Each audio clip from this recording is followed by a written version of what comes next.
Cyberpunk 2077 is a strange game. It started development back in the Triassic period, and it still came out goofier than the Cherovipteryx, which is a bird that has wings for legs. That's stupid. It's a stupid animal. It's no wonder it went extinct. Unlike that stupid bird, though, I enjoyed the game. And don't before you go into the comment sections and be like, no, game bad because glitchy. Let me just hear me out, alright? So, is the game glitchy? Well...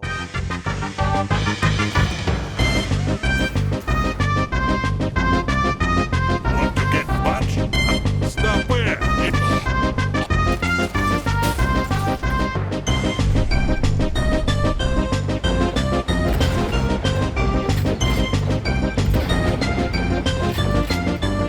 What is this man doing?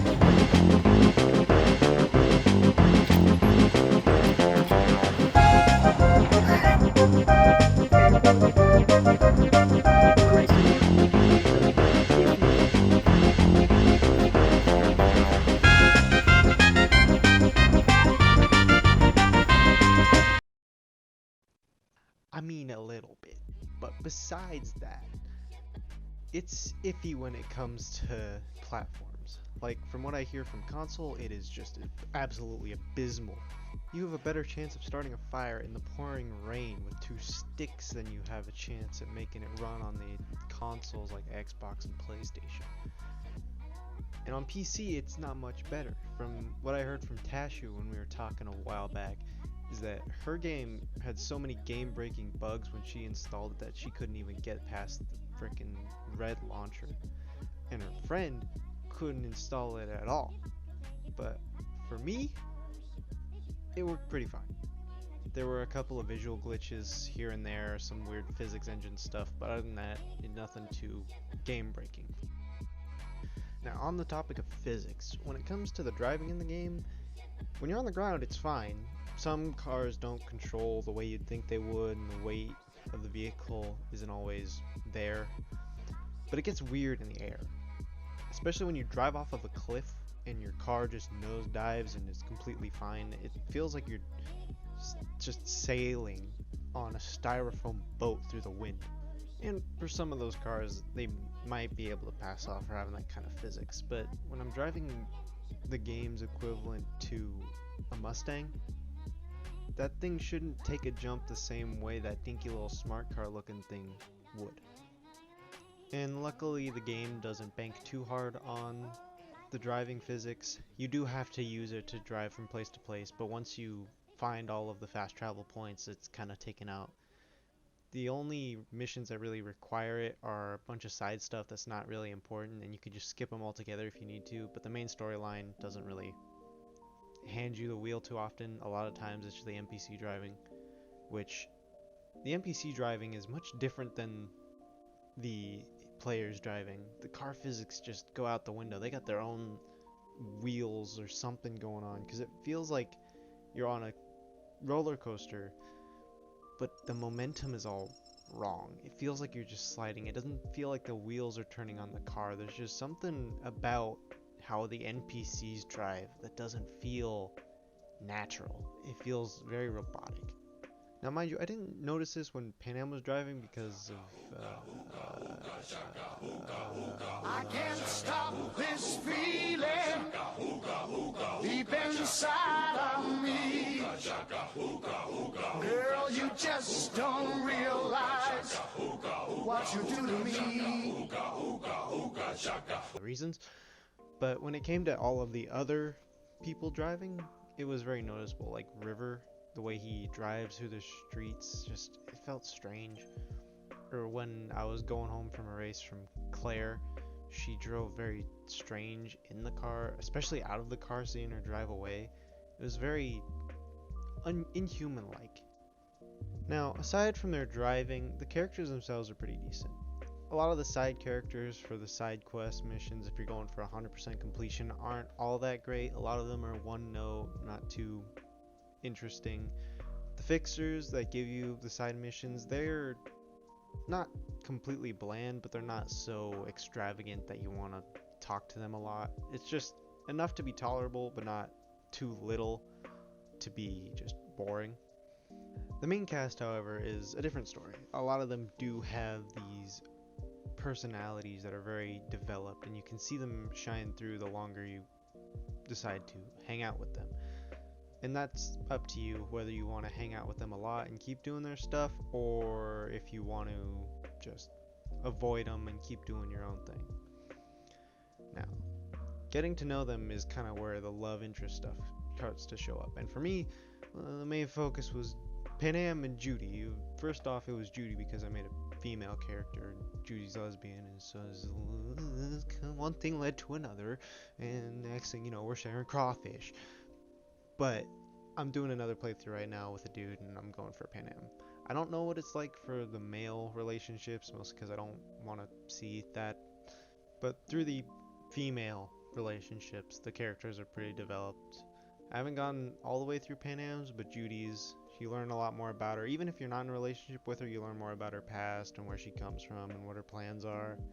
And then you have Panam with her and the Aldecaldos, and both of them distract me a little bit. I'll be just doing a mission one thing, and then one of them calls, yeah, I was gonna go save a hostage, but yeah, sure, be right over.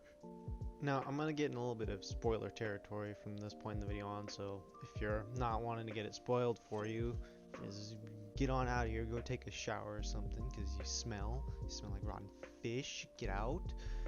But if you're gonna stay and let the story be ruined for you, then yeah, keep watching. Now back to me dropping missions just to go and stare at Panam's butt while she talks to me. The main issue I have with the open world side of the game is that you have the chip in your head that is slowly killing you, but it only seems to really affect you in cutscenes. It feels very disconnected from cutscene V being affected by the chip and in-game V.